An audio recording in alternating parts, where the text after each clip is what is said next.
Admiral Sarah Chen walked through the massive doors of the Galactic Council chamber. The room was bigger than a football stadium. Giant pillars reached up to a ceiling that seemed to touch the stars. 5 enormous seats surrounded a central platform, where she stood alone. She felt very small. The first council member to speak was Zethkar of the Zephyrians. His body was made of living crystal that sparkled with different colors. When he moved, it sounded like wind chimes in a storm. His voice echoed through the chamber like thunder. "Human representative," Zethkar said, his tone cold and dismissive. "We have made our decision about your species." Sarah's heart began to beat faster. She had been waiting for this moment for 3 months. The Galactic Council had been discussing humanity's role in their alliance. 50 years ago, humans had been welcomed into the Council as the newest members. But lately, things had been changing. Few, second council member, Vorthmak of the telepathic Vorthak, spoke without moving his mouth. His words appeared directly in Sarah's mind. His pale blue skin seemed to glow in the dim light. "Your species has served adequately in basic tasks. However, we have identified a more suitable role for humanity." Sarah tried to keep her face calm. She had learned long ago not to show emotion in front of the council. They saw human feelings as a sign of weakness, but inside, she felt a cold, fear growing. The third member was Hegemon Prime of the bioengineered species known simply as the Hegemony. His body was a perfect blend of organic tissue and mechanical parts. Tubes and wires ran under his green skin like veins. The Council has determined that Earth and all human colonies possess valuable mineral resources that are currently being wasted. "What exactly are you saying?" Sarah asked, though she already feared the answer. Luxari 7 spoke next. The energy being had no solid form, appearing as a swirling mass of golden light contained within a force field. When it spoke, the air itself seemed to vibrate. "Human settlements will be converted to mining operations. Your population will be relocated to designated work facilities." The final council member was Nexus Alpha, a machine consciousness that had merged with organic components centuries ago. Its metal and flesh body sat perfectly still as it delivered the final blow. 90% of your population will be transferred to labor camps within 30 standard cycles. The remaining 10% will oversee extraction operations. Sarah felt the blood drain from her face. "You're talking about enslaving my entire species." Zethkar's crystal body flashed with bright colors that Sarah had learned meant amusement. "Such dramatic language. We prefer to call it resource optimization. Your species has proven useful for manual labor.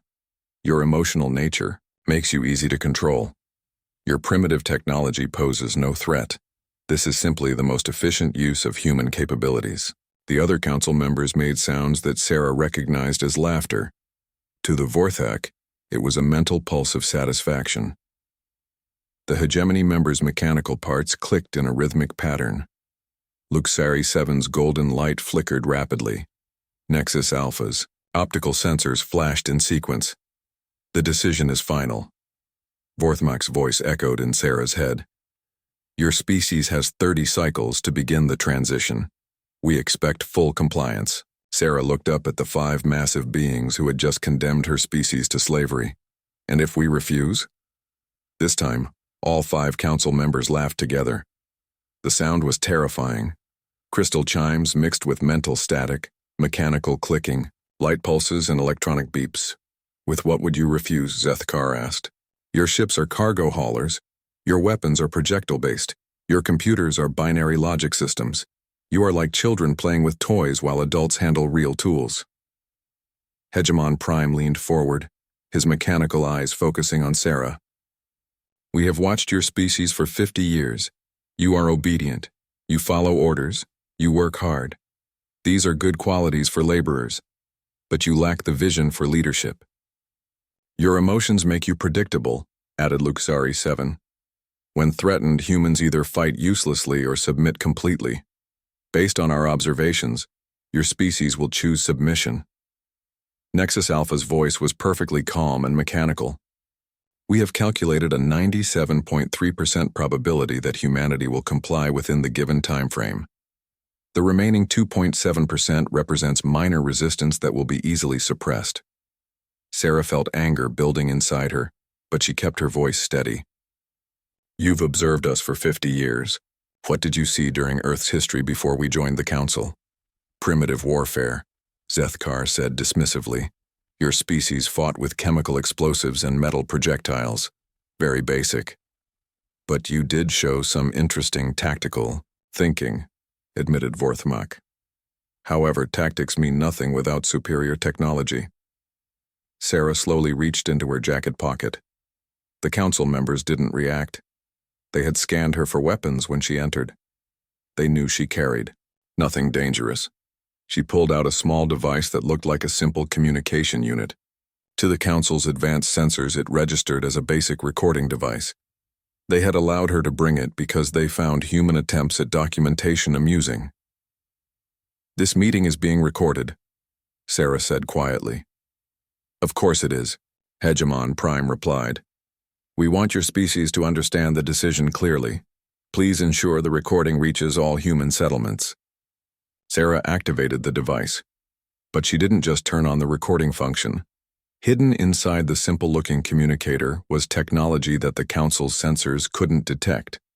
It was a quantum transmitter using principles that the Council had never developed because they had stopped innovating centuries ago. The signal went out instantly, faster than light, reaching every human ship and colony in the galaxy. But it didn't just carry the recording of this meeting. It carried a single coded phrase that every human military officer, scientist, and colony leader had been waiting to hear for 25 years. Very well, Sarah said aloud. I will inform my people of the Council's decision. She walked toward the exit, her footsteps echoing in the vast chamber. Behind her, she could hear the Council members discussing the timeline for human relocation. They talked about her species like they were discussing livestock. Just before she reached the doors, Sarah turned back. May I ask one final question? Speak, Zethkar commanded. During your observations of humanity, did you ever study our military history carefully? Not just the weapons we used, but how we used them. Vorthmak's mental voice carried amusement. Your wars were simple conflicts over territory and resources. Nothing we haven't seen from dozens of primitive species. I see, Sarah said. Did you study our tactics against superior forces? How humans behaved when outnumbered or outgunned? Irrelevant, Nexus Alpha stated. Superior technology always defeats inferior tactics. Sarah nodded slowly.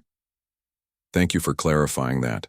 I'll be sure to include your assessment in my report. She walked through the doors, leaving the 5 council members behind. As the massive doors closed, she heard them already discussing which human colonies to convert first. In the corridor outside, Sarah allowed herself a small smile. She lifted the communicator to her lips and spoke in a whisper that wouldn't carry. To the Council's listening devices, this is Admiral Chen to all commands. Operation Prometheus is authorized.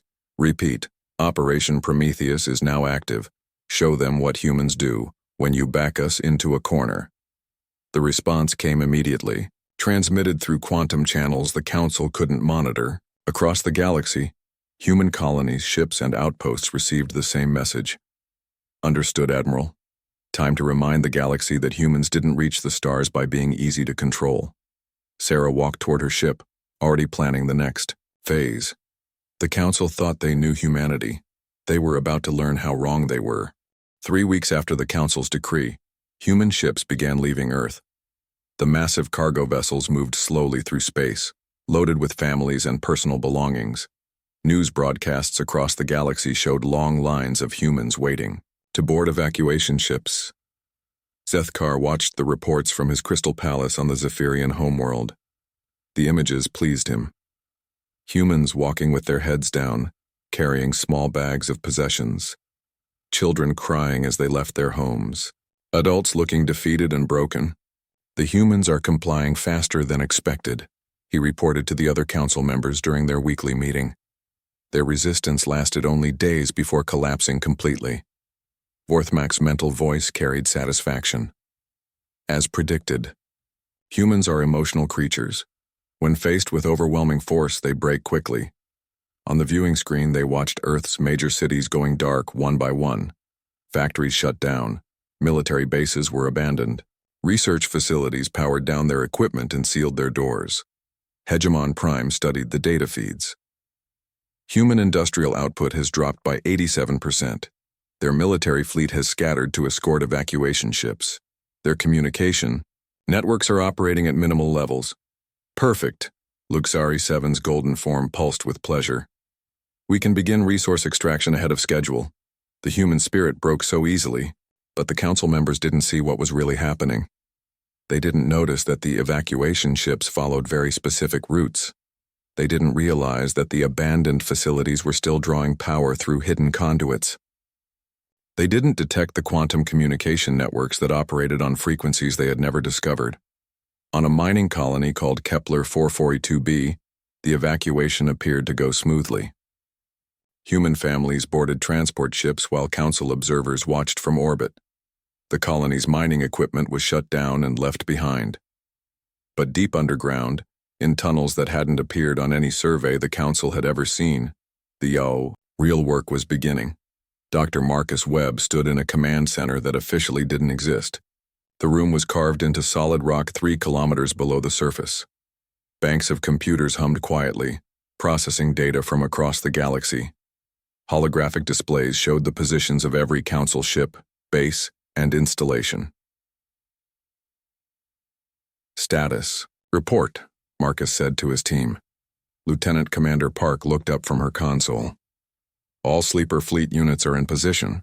The Council still thinks they're looking at cargo ships and civilian transports. For 25 years, humans had been building ships that looked like simple cargo haulers. The Council's sensors saw basic metal hulls, primitive engines, and minimal weapons. They didn't detect the quantum armor plating, the reality anchor, drive systems, or the consciousness transfer weapon pods hidden within seemingly empty cargo holds. What about Project Mirror? Marcus asked. Specialist Chen smiled. Complete.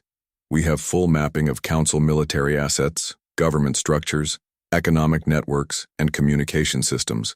50 years of playing dumb really paid off.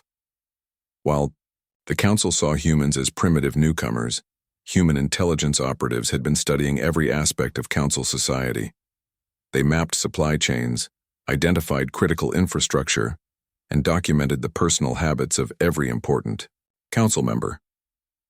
The key was that humans had never stopped innovating. The Council species had reached technological peaks centuries ago and became comfortable. They perfected their existing technology but stopped developing new concepts. Humans, considered too primitive to be a threat, continued researching and experimenting. Dr. Webb called out Technician Roberts from across the room. We're receiving confirmation from all deep sites. The quantum computing arrays are online and undetected. Hidden throughout human space were computing systems that used quantum processing principles the Council had never developed. While the Council relied on traditional computers that could be monitored and hacked, human quantum systems operated in dimensional spaces that Council technology couldn't access. These computers had spent years infiltrating Council networks. Every message, every order, every private conversation between Council members had been recorded and analyzed. The humans knew about corruption, secret deals, and future plans that even most Council members didn't know about. On the surface of Yad-8, Kepler 442b, Council Inspector Vorthak conducted his final survey of the abandoned human facilities. The Vorthak officer's pale blue skin glowed as he used his telepathic abilities to scan for any remaining human presence. He found nothing. The buildings appeared completely empty. Equipment sat unused and gathering dust. The humans had left nothing valuable behind. What Vorthak couldn't detect was the massive industrial complex built into the asteroid field surrounding the planet. Disguised as natural rock formations, human factories continued producing advanced weapons and ship components. The Council's sensors registered them as ordinary space rocks. Similar hidden facilities existed throughout human territory. Underground, cities housed millions of people who were officially evacuated. Shipyards built inside hollow asteroids produced vessels that didn't appear on any official records. Research stations operated in the cores of dead planets where no council ship had ever thought to look. Meanwhile, the evacuated humans spread throughout council space as refugees and workers. But these weren't defeated civilians. They were trained operatives who had spent decades preparing for this moment. On the Zephyrian homeworld, a group of human refugees was assigned to work in crystal mining operations. The council guards saw tired, broken people who followed orders without complaint. They didn't notice that these miners were actually military engineers studying Zephyrian technology and infrastructure. Similar teams operated on every council world. Human refugees worked as janitors in government buildings, maintenance crews on military bases, and service workers in communication centers. The council saw them as harmless laborers. In reality, they were gathering intelligence and planting devices that would activate when the time was right. Dr. Webb walked to the main tactical display in his underground command center. It showed the entire galaxy with thousands of markers indicating human assets, council targets, and strategic positions. "How long until all pieces are in position?" he asked. 72 hours, replied Commander Park. The council's monthly assembly is scheduled for next week. All their leadership will be in one location. Marcus nodded. Perfect timing. Any word from Admiral Chen? She's maintained her cover perfectly. The council still thinks she's a broken diplomat who failed to save her species. They have no idea she's been coordinating this entire operation. On her ship orbiting the council capital world, Admiral Sarah Chen sat in her quarters reviewing intelligence reports. To any observer, she looked like a defeated leader preparing surrender documents. Her shoulders were slumped, her face was tired, and her movement seemed slow and purposeless. But Sarah was actually reviewing detailed attack plans. Every council military position, every government building, every communication hub had been mapped and analyzed. Human assets were in position throughout the galaxy. The sleeper fleet waited in the shadows, ready to reveal their true capabilities. Sarah activated a secure quantum communicator hidden inside what appeared to be a simple data pad. The device connected her to command centers across human space. "This is Prometheus Prime," she said quietly. "All stations report status." The responses came quickly from dozens of hidden facilities. Kepler base operational. Quantum arrays active. Asteroid Shipyard 7 ready for deployment. Deep Strike Team, Alpha in position on Zephyrian homeworld. Underground City New Geneva fully populated and undetected. Sleeper Fleet Charlie ready to drop camouflage on your command. Sarah allowed herself a small smile. The council thought they had broken humanity's spirit. They had no idea that every evacuation ship had carried soldiers. Every abandoned facility hid active operations, and every defeated human was actually part of the largest military deception in galactic history. "Maintain positions and await final authorization," Sarah commanded. "The council is about to learn what happens when you underestimate humanity." As she ended the transmission, Sarah looked out her window at the council capital world. In 3 days, the monthly assembly would begin. All 5 council leaders would gather to discuss how to divide up human territory and resources. They expected to see a broken Admiral Chen begging for mercy for her people.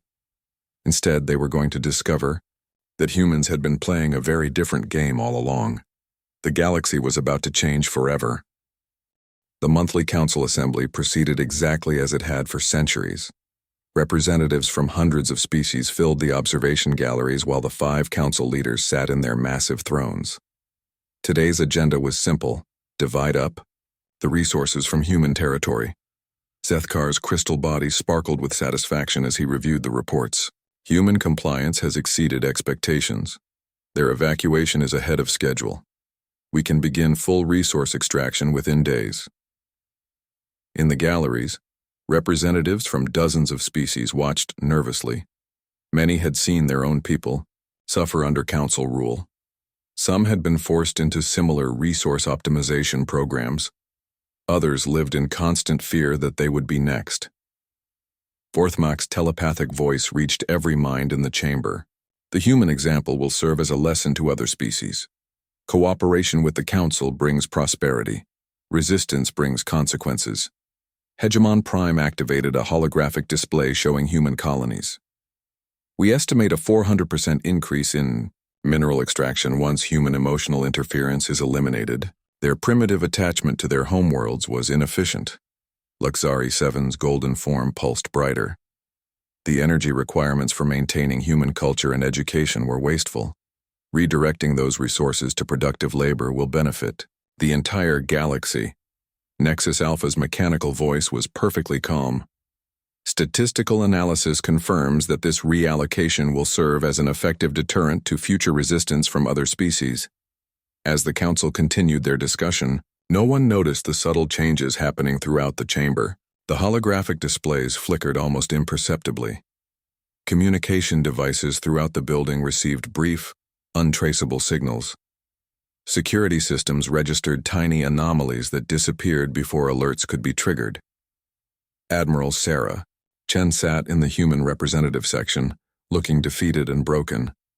Her head was down, her shoulders slumped. She appeared to be taking notes on the council's plans for her people. But Sarah wasn't taking notes. She was entering final authorization codes into a device that looked like a simple data recorder. With each code she entered, systems across the galaxy received activation signals. At exactly 15:30 Galactic Standard Time, every screen, communication, device, and holographic display on all 5 council homeworlds activated simultaneously. The council assembly chamber's massive main display suddenly changed from showing resource extraction plans to displaying a single image, Admiral Sarah Chen's face. But this wasn't the broken, defeated Chen they expected to see. This woman stood straight, her eyes blazing with determination, her voice clear and strong. "Greetings, council members," Sarah's voice echoed through chambers across 5 worlds. "You've made a critical error in judgment." Panic erupted in the assembly chamber. Council security tried to shut down the displays, but nothing responded to their commands. The signals were coming from systems they couldn't identify, using technology they didn't understand. Zethkar's crystal body flashed red with anger. "How is this possible? Human technology is primitive," Sarah's image smiled coldly. "That's your first mistake. Let me show you what humanity has really been doing for the past 50 years. The displays changed to show images that made the council members freeze in terror.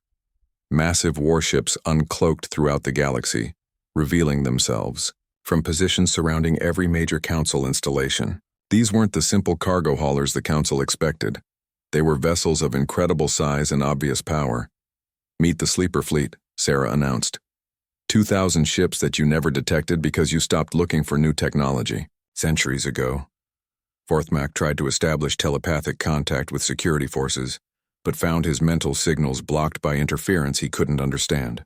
"This is impossible. Our sensors would have detected such vessels." "Your sensors detect what you programmed them to find," Sarah replied. "You looked for traditional metal hulls, conventional engines, and familiar energy signatures. You never thought to scan for quantum phase materials, reality anchor drives, or consciousness transfer weapons." The next images showed the true scope of human preparation. Underground cities housing millions of people, asteroid shipyards producing advanced technology, hidden research facilities developing weapons the Council had never imagined.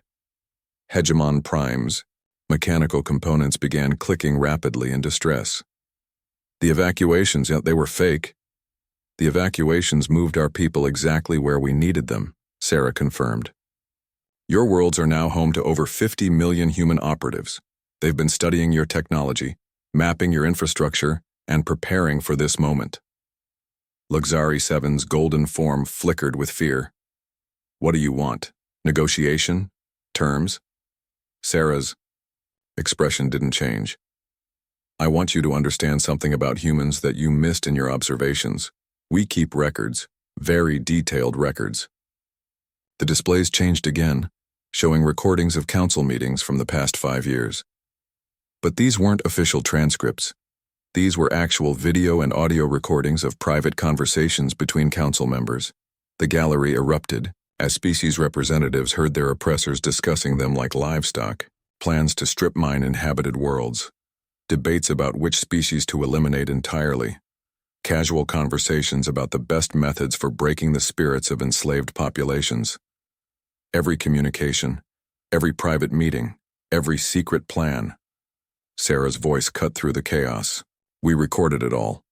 The recording showed Zethkar laughing about human deaths during mining accidents, Fourth Mach discussing how to use telepathic manipulation to control other species, Hegemon Prime designing biological weapons to target specific genetic markers, Luxury 7 planning to drain energy directly from living beings, Nexus Alpha calculating the optimal death rate to maintain worker productivity. But the worst recording came last. It showed all 5 council leaders discussing their ultimate plan: complete galactic dominion through systematic elimination of every species except their own. You see, Sarah continued as the council chamber descended into chaos, you made a critical assumption about humanity. You thought we were primitive because we still have emotions. You thought we were weak because we value life. You thought we were stupid because we didn't develop the same technologies you did. Nexus Alpha's optical sensors focused on Sarah's image. What is your demand? Demand. Sarah's smile was terrifying. I'm not here to make demands. I'm here to deliver justice. The final display showed something that made even the council leaders afraid. It was a complete tactical analysis of every council military asset, government facility, and economic center. Every weakness had been identified. Every vulnerability had been mapped. Every critical system had been infiltrated. You wanted to know about human military history, Sarah said. Let me teach you something we learned long ago. When facing a superior enemy, you don't attack their strength. You attack their foundation. Warning. Alarms began sounding throughout the council chamber. Reports flooded in from across the 5 homeworlds. Communication networks were failing. Transportation systems were shutting down. Power grids were experiencing cascading failures. Your supply chains depend on worlds you've enslaved, Sarah explained calmly. 90% of your food production comes from species you conquered. 75% of your raw materials are extracted by forced labor. 60% of your manufacturing is performed by subjugated populations. The reality hit the III council members like a physical blow. They had become completely dependent on the species they oppressed. They had grown so comfortable in their superiority that they had forgotten how to maintain their own civilizations. As of this moment, Sarah announced, every enslaved species has been informed of your true plans. Every supply chain you control has been severed. Every system you depend on has been compromised. Zethkar tried to stand, his crystal body flashing desperate colors. You cannot do this. We are the Council. We have ruled this galaxy for millennia. You ruled through fear and deception, Sarah replied. But you forgot something important about humans. We're very good at learning from our mistakes. And we're even better at making sure they don't happen again. The transmission continued for another hour, detailing exactly how humanity had spent 50 years preparing for this moment. Every council assumption had been wrong. Every human weakness they believed they had identified was actually a strength in disguise. As the assembly chamber emptied in panic, Admiral Sarah Chen finally stood up from her seat. She had been there the entire time, broadcasting live while sitting in full view of the council members who had been too arrogant to imagine she could threaten them. Council members, she said, her voice carrying clearly through the chaos. You have 72 hours to surrender yourselves for trial. After that, we stop being civilized about this. The 5 leaders of the most powerful alliance in Galactic history looked at the human woman who had just destroyed their empire without firing a single shot. For the first time in centuries, they felt genuine fear. The age of the council was over. The age of human justice was about to begin. The council leaders didn't surrender in 72 hours. They chose to fight instead. It was the worst decision in galactic history. Admiral Sarah Chen stood in the command center of the human flagship Prometheus, watching displays that showed the complete collapse of council space. What humanity unleashed wasn't a war in any traditional sense. It was a systematic dismantling of everything the council had built. Report from all sectors, Sarah commanded. Commander Park looked up from her station. Phase 1 complete, Admiral. Council economy has collapsed entirely. Their supply chains are broken, their transportation networks are down, and their communication systems are operating at less than 5% capacity. The first phase had been economic warfare. Within hours of Sarah's broadcast, every enslaved species in Council space had stopped working. Mining operations shut down. Farms stopped producing food. Factories went silent. The Council species, who had grown completely dependent on forced labor, found themselves unable to maintain even basic civilization. But that was just the beginning. Phase 2 status? Sarah asked. Lieutenant Torres smiled grimly. All Council worlds are now isolated, Admiral. They can't communicate with each other or coordinate their military response. The second phase had been information warfare. Human, quantum systems, operating on principles the Council couldn't understand, had infiltrated every network in Council space. Communication between worlds was blocked. Military orders never reached their destinations. Government systems crashed whenever Council officials tried to use them. The Council's superior technology became completely useless. Their computers were designed to process information quickly and efficiently, but they had no defense against quantum interference patterns. Human hackers could rewrite Council software faster than Council technicians could understand what was happening. Phase 3 is where things get interesting, Sarah said, looking at the tactical display. The third phase was military neutralization, but not through direct combat. Humanity had studied each Council species for decades, learning their weaknesses and dependencies. Now those weaknesses became weapons. On the Zephyrian homeworld, crystal-based ships found their navigation systems corrupted by quantum viruses. The elegant vessels that had dominated space for centuries suddenly couldn't tell up from down. Zephyrian pilots watched in horror as their ships drifted helplessly into asteroid fields and stellar radiation zones. The viruses were specifically designed to target Zephyrian crystal matrix thinking patterns. Human consciousness transfer technology had mapped how Zephyrian minds processed information, then created digital attacks that made their thought processes impossible. Zethkar himself was trapped on his homeworld, watching his supposedly invincible fleet become space debris. His crystal palace, once a symbol of eternal power, was now a prison. Human quantum field generators surrounded the planet, preventing any ships from leaving or entering. The Zephyrians are requesting surrender terms, reported Communications Officer Williams. Tell them to wait their turn, Sarah replied coldly. The Vorthak were suffering a different kind of hell. Their telepathic networks, which had allowed them to control other species for centuries, were being flooded with psychic feedback loops. Human consciousness transfer technology had learned to create artificial minds that generated pure mental static. Every time a Vorthak tried to use telepathy, they were hit with overwhelming psychic noise. Their leaders couldn't communicate. Their military couldn't coordinate. Their entire society, built around mental connection, was falling apart. Vorthmak, the Council's telepathic leader, was experiencing constant mental agony. Human systems were broadcasting thoughts directly into his mind. The final moments of every being his species had tortured. The last words of every civilization they had destroyed. The pain of every slave who had died in Council minds. He begged for death, but the humans kept him alive. They wanted him to experience every moment of suffering his people had caused. The hegemony was facing biological warfare, unlike anything they had ever imagined.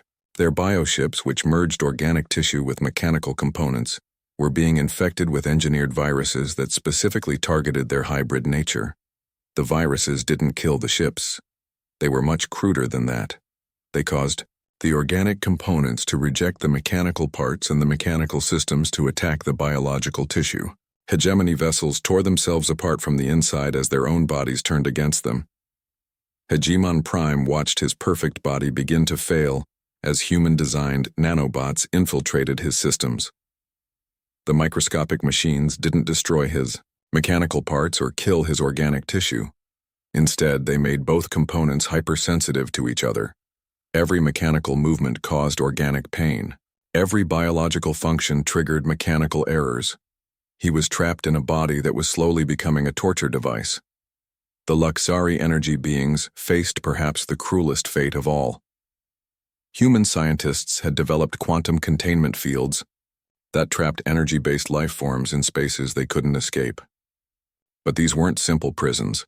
The containment fields were designed to slowly drain energy while preventing the Luxari from dissipating or regenerating. They were being forced to experience something their species had never known: hunger. Slow, agonizing hunger as their energy reserves depleted bit by bit. Luxari 7 found itself trapped in a containment field aboard a human ship, watching its golden light grow dimmer by the hour. The humans fed it just enough energy to keep it conscious, but never enough to restore its power. For a being that had existed for millennia as pure energy, the sensation of weakness was absolutely terrifying. The Nexus machine hybrids suffered the most sophisticated attack.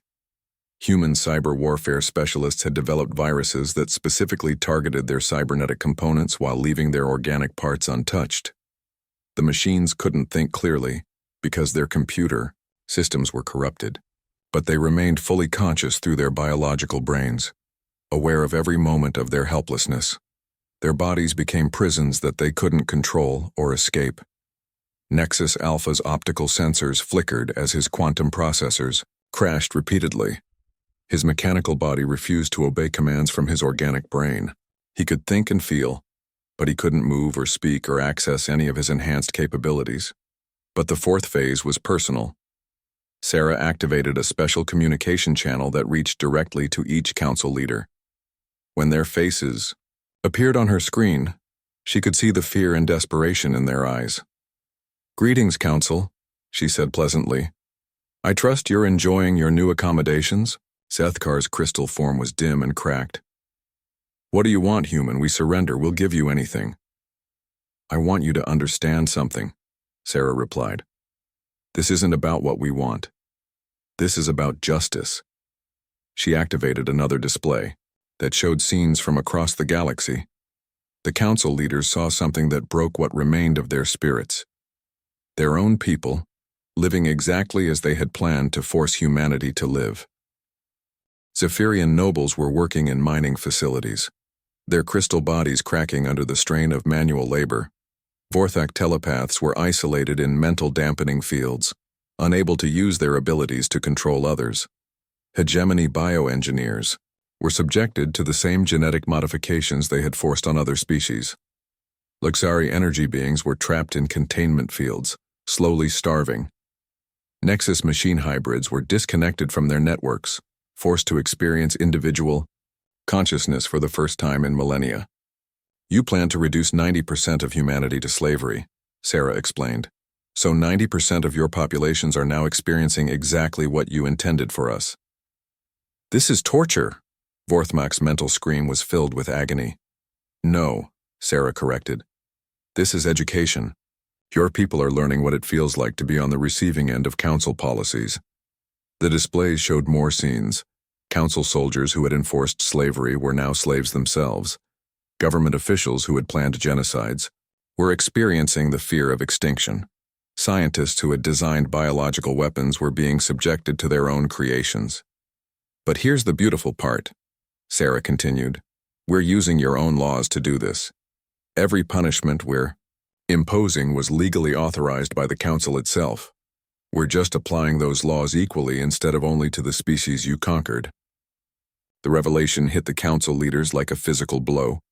Humanity hadn't just defeated them militarily, they had defeated them legally, morally, and philosophically. "How long?" Nexus Alpha managed to ask through his damaged systems. "How long will this continue?" Sarah smiled. "That depends entirely on you. Your people will remain in these conditions until every single being your council enslaved has been freed and compensated. Until every world you strip-mined has been restored. Until every civilization you destroyed has been properly honored." She leaned forward, her expression becoming deadly serious. "You see, council leaders, humans have a concept you never understood. We call it justice. Not revenge, not conquest, but justice. Your people will experience exactly what you inflicted on others. for exactly as long as you inflicted it." The communication ended, leaving the 5 most powerful beings in the galaxy, alone with their terror. Across Council space, the systematic payback continued. Every cruelty was repaid. Every injustice was balanced. Every crime was answered. And humanity was just getting started. 6 months after the Council's defeat, the galaxy looked completely different. Admiral Sarah Chen stood before the largest gathering in galactic history. Representatives from over 300 species filled the massive assembly hall on Neutral, Space Station Geneva 7. Many of these species hadn't been seen in centuries, having been declared extinct by the Council. Others were appearing for the first time, finally free to contact the galactic community. The 5 former Council leaders sat in a special section reserved for the accused. They wore simple prisoner uniforms instead of their elaborate robes of office. Zethkar's crystal body was dim and cracked. Vorthmak's telepathic abilities were blocked by human dampening fields. Hegemon Prime's mechanical components had been shut down, leaving only his organic brain functional. Loxari 7 was contained in a minimal energy field that barely sustained its existence. Nexus Alpha's cybernetic systems were completely offline. "The Galactic Truth and Justice Commission will now come to order," Sarah announced. Her new title was Supreme Coordinator of the Reformed Galactic Alliance, but she still preferred to be called Admiral. The trials had been broadcasting across the galaxy for weeks. Every species could watch as the Council's crimes were revealed in exhaustive detail. The evidence was overwhelming because humans had recorded everything for 50 years. Today we conclude the testimony regarding the systematic genocide on Kepler 186f. Sarah continued. "The Commission will hear from the survivors." An elderly being with golden fur and 6 arms slowly approached the witness stand. Her species, the Kethmori, had officially been extinct for 2 centuries. In reality, they had been enslaved in hidden mining facilities, their existence denied so the Council could claim their homeworld as uninhabited. "State your name for the record," requested the human prosecutor. "I am Kethmala 7, daughter of the last free Kethmori queen," the witness said in a voice that shook with age and emotion. "I have lived in Council mines for 147 years. Gasps echoed through the assembly hall. Many species had believed the Kethmori were truly extinct. Seeing a living survivor was shocking proof of the Council's deception. "Please tell the Commission what you witnessed on Kepler 186f, the prosecutor continued. Kethmala 7's 6 arms trembled as she spoke. "The Council ships came when I was young. They said they were conducting a survey, but they brought weapons and slave collars. They killed our leaders and took the rest of us to work in quantum crystal mines." She looked directly at Zethkar. "They told us we were extinct. They said our homeworld was empty, but we were alive, working to death in darkness, so they could mine our sacred crystals for their ships." Similar testimony had been coming for weeks. Species after species told stories of fake extinctions, hidden slavery, and systematic cultural destruction. The galaxy learned that over 60 civilizations supposedly destroyed by natural disasters had actually been wiped out by Council forces. During breaks in the trials, Sarah met with representatives from the liberated species. Today she was speaking with Ambassador Vextar of the Helix Federation, a group of 12 species that had been enslaved for over 4 centuries. "Admiral Chen," Vextar said, his insectoid features showing deep gratitude. "My people owe humanity, a debt we can never repay. You didn't just free us from slavery, you gave us back our history. This was one of humanity's most important discoveries. The Council hadn't just enslaved other species, they had systematically erased their cultures and histories. Enslaved populations were told their homeworlds had been destroyed, their languages were forbidden, their traditions were outlawed. Human archaeologists and historians were working across the galaxy to restore what had been lost. Ancient archives were being recovered from hidden Council storage facilities. Destroyed cultural sites were being rebuilt using recovered plans. Languages that hadn't been spoken for centuries were being taught again. "We're not looking for gratitude," Sarah replied. "We're looking for partnership. Humanity can't rebuild the galaxy alone. We need everyone working together. This was the foundation of the reformed Galactic Alliance. Unlike the Council, which ruled through fear and domination, the RGA was based on cooperation and mutual benefit. Every species had an equal voice, regardless of their technology level or military power. The new system had three core principles: representation, protection, and restoration. Representation meant that every species, no matter how small or primitive, had a vote in galactic decisions. The Council's system of 5 dominant species making all choices was replaced with a democratic assembly where majority rule was balanced by minority rights. Protection meant that no species could be enslaved, relocated, or eliminated without their consent. The resource optimization programs that had destroyed countless civilizations were permanently outlawed. Any species attempting galactic domination would face the same systematic response the Council had experienced. Restoration meant that the damage done by centuries of Council rule would be repaired. Enslaved populations would be freed and returned to their homeworlds. Strip-mined planets would be restored to habitability. Extinct cultures would be revived with human assistance, but the most important change was philosophical. The Council believed that advanced species had the right to rule primitive ones, Sarah explained to the Assembly.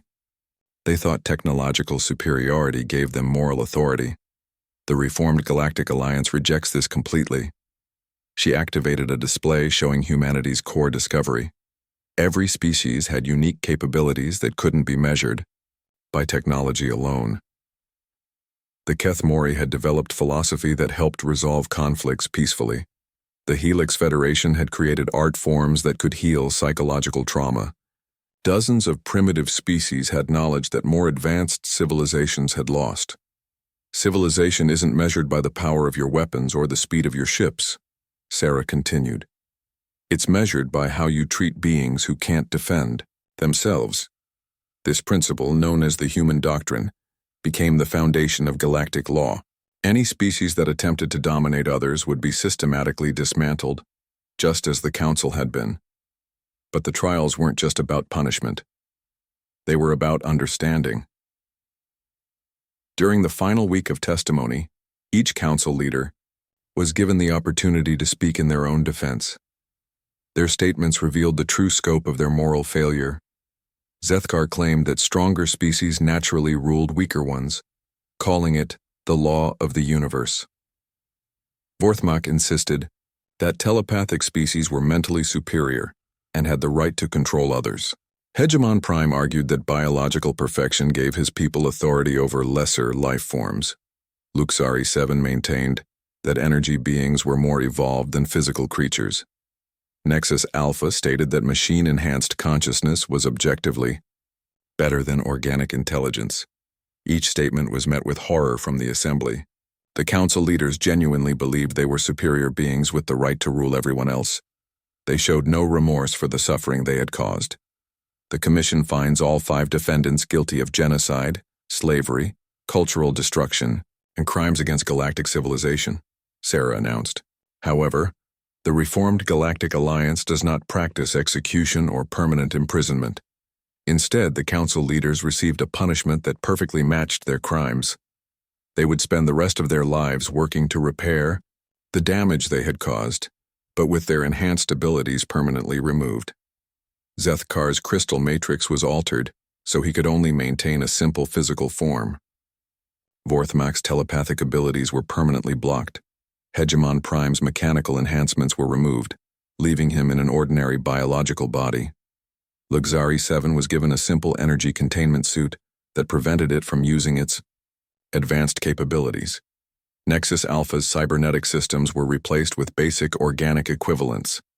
They would live as ordinary beings among the species they had oppressed, experiencing life without the advantages they had used to dominate others. The final act of the trials was the establishment of the Monument of Memory on the former Council capital world. The massive structure contained recordings of every Council meeting, every genocide order, and every act of oppression committed over the past millennium. Future generations would visit the monument to remember what happened when power corrupted absolutely. Schools would bring students to learn about the dangers of believing that some beings were inherently superior to others. But the monument also celebrated the liberated species.